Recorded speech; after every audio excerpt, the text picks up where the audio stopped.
Bismillahirrahmanirrahim. Assalamualaikum warahmatullahi wabarakatuh. Salam sejahtera kepada rakan-rakan FB di mana-mana berada, khususnya kepada rakan-rakan saya, sahabat-sahabat saya, masyarakat di Malaysia di mana-pun anda berada.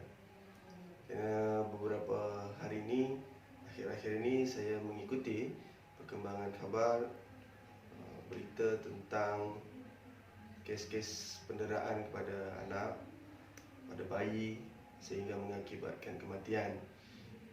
Saya personally ikut berduka.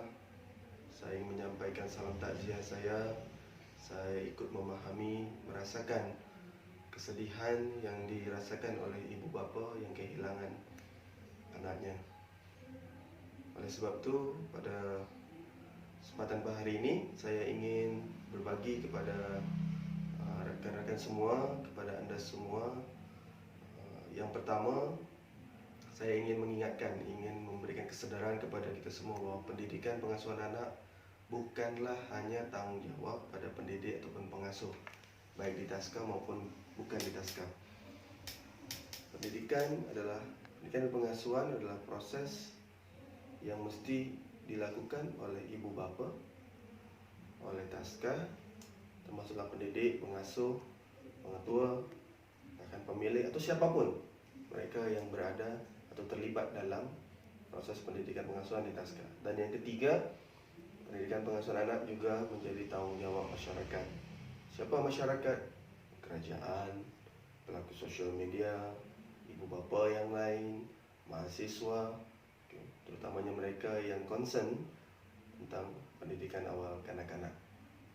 Oleh sebab itu, saya mengajak kepada kita semua untuk mencuba kurangkan, bahkan kalau perlu kita hindari kebiasaan atau budaya untuk mencaci, memaki, menghina, menyalahkan, merendahkan para pendidik atau pengasuh baik di taska maupun di luar taska. Karena ini bukan hanya kesalahan mereka sahaja. Ya betul, saya ikut mengecam, saya ikut bersedih dengan perilaku ataupun apa yang telah dilakukan oleh pengasuh yang tidak berperkemanusiaan. Tetapi kalau kita sedari, kes-kes macam ni dia akan sentiasa berulang. Kenapa demikian? Sebab ramai kita lebih suka menjadi bahagian dari masalah.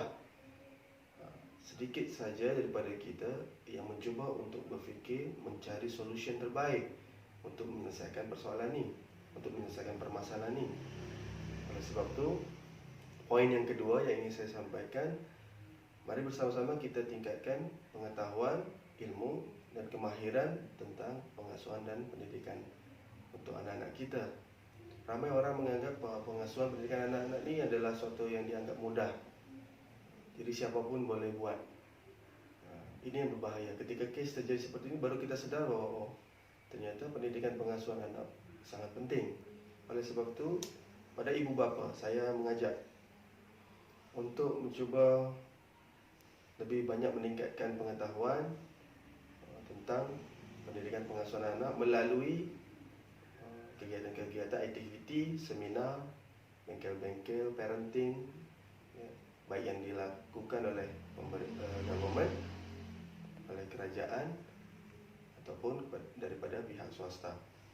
Termasuklah kepada JAKIM, Jabatan Agama Islam Malaysia, saya pun ingin mengajak untuk mencuba menambahkan topik dalam kursus pra-perkahwinan. Jadi siapa sahaja mereka yang hendak menjadi suami isteri, yang hendak menjadi calon ayah dan ibu, mereka sudah memiliki pengetahuan, memiliki kemahiran dalam mendidik dan mengasuh kanak-kanak. Tersedari ataupun tidak, kes-kes penderaan pada anak bukan hanya terjadi di taska. Ramai juga ibu bapa yang melakukan penderaan pada anak mereka sendiri. Oleh sebab itu, ibu bapa sebelum dia menghantarkan anak-anak mereka ke taska ataupun kepada seorang pengasuh, mereka perlu tahu standard keselamatan, standard pengasuh yang baik, standard facility yang baik di taska, standard personality, mental seorang pendidik yang baik kepada anak itu seperti apa, sehingga tidak mudah untuk mengantarkan anaknya di mana-mana taska ataupun kepada seorang pengasuh. Kemudian yang ketiga, akan lebih baik kalau menurut saya seminar ataupun bengkel-bengkel tentang pengasuhan pendidikan anak juga bukan hanya kepada ibu bapa, tapi diberikan kepada mereka yang sudah menjadi pendidik, mereka yang sudah menjadi pengasuh. Tidak ada garanti walaupun mereka sudah memiliki sijil diploma ataupun degree dalam bidang pendidikan awal kanak-kanak, mereka mesti menjadi pendidik yang baik. Tidak ada garanti. Ataupun mereka yang sudah mengambil sertifikat kursus asuhan awal pendidikan kanak-kanak atau KAP, mereka mesti menjadi pendidik yang baik di taska. Tidak ada garanti. Maka mereka perlu terus meningkatkan pengetahuan dan kemahiran mereka dalam bidang pendidikan awal kanak-kanak, dalam mendidik dan mengasuh kanak-kanak.